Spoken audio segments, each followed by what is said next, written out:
উল্লাপাড়া উপজেলার বড়বাঙ্গাসী ইউনিয়নের কাশেমবিল, এই কাশেমবিল প্রাকৃতিক সৌন্দর্যে একদম ভরে উঠেছে। চারদিকে হলুদের সমারোহ, যেদিকে চোখ যায় শুধু হলুদ আর হলুদ। কাশেমবিলের মাঝখান দিয়ে সুন্দর একটি সড়ক, এই সড়কটির কারণে এই কাশেমবিলের সৌন্দর্য আরও বৃদ্ধি পেয়েছে। জেলার বিভিন্ন স্থান থেকে কাশেমবিলের এই সরিষার হলুদের সৌন্দর্য দেখার জন্য লোকজন আসছেন প্রতিদিন। এবছর উল্লাপাড়া উপজেলায় বিপুল পরিমাণ সরিষা চাষ হয়েছে। তো উল্লাপাড়া উপজেলার যেসব এলাকায় সরিষা চাষ হয়েছে তার মধ্যে উল্লেখযোগ্য বড়বাঙ্গাসী, মোহনপুর, উধুনিয়া এবং বড়বাঙ্গাসী ইউনিয়নে সবচেয়ে বেশি সরিষার দেখা মিলছে। চলনবিল অধ্যুষিত এলাকা হওয়ায় এই এলাকায় সরিষার উৎপাদন এবং ফলন অনেক বেশি হয়। তো সরিষার ফলন বেশি হওয়ার কারণে এই অঞ্চলের কৃষকেরা সরিষা চাষে অধিক আগ্রহী। সরিষার দাম এবং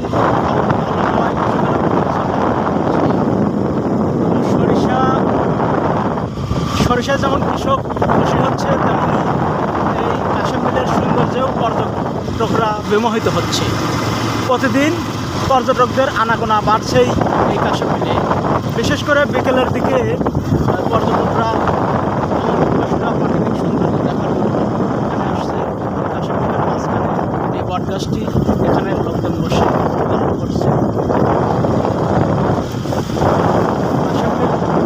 এতটাই সৌন্দর্য, বর্ষাকালে যেমন চারদিকে থই থই জলরাশি, তেমনই শুষ্ক মৌসুমে হলুদের সমারোহ, ধান, পাট, গম, পানি এই নিয়ে চলনবিল। তো এখন বোঝা যাচ্ছে যে চলনবিলের প্রাকৃতিক সৌন্দর্য আসলে কতটা সৌন্দর্য সেটা এই মৌসুমে বোঝা যায়। এখন আমরা কাশেমবিলের সড়ক দিয়ে ধরে যাচ্ছি।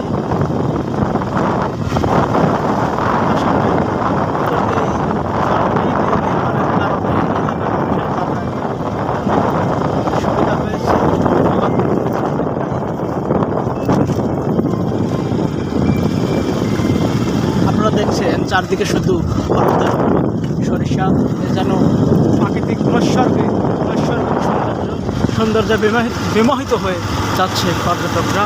তো পুরো বিল জুড়েই সরিষা ফুলে মানুষ, এই যে আমরা সামনে দেখছি যে অনেকেই ছবি উঠছে।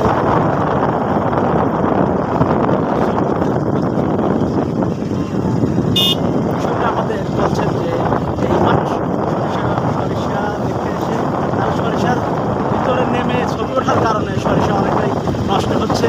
তো অনেক কৃষকই বলেছেন যে মানুষ, পর্যটকরা আসছে তারা দেখুক, কিন্তু সরিষা নষ্ট না করে ছবি ওঠার জন্য অনুরোধ করেছেন অনেকে। সহযোগিতা করবো, সরিষা নষ্ট না করে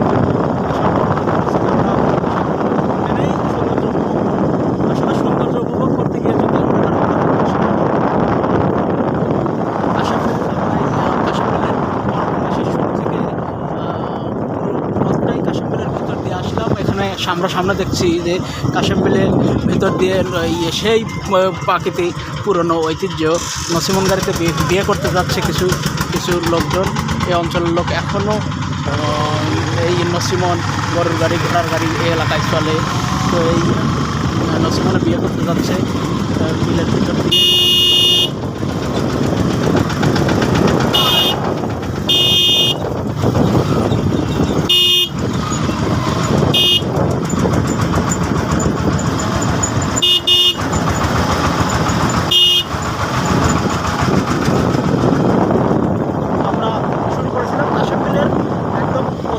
শেষ পর্যন্ত এখন আমরা চলে এসেছি কাশেমবিলের শেষ প্রান্তে, এই যে গ্রামের মধ্যে ঢুকলাম।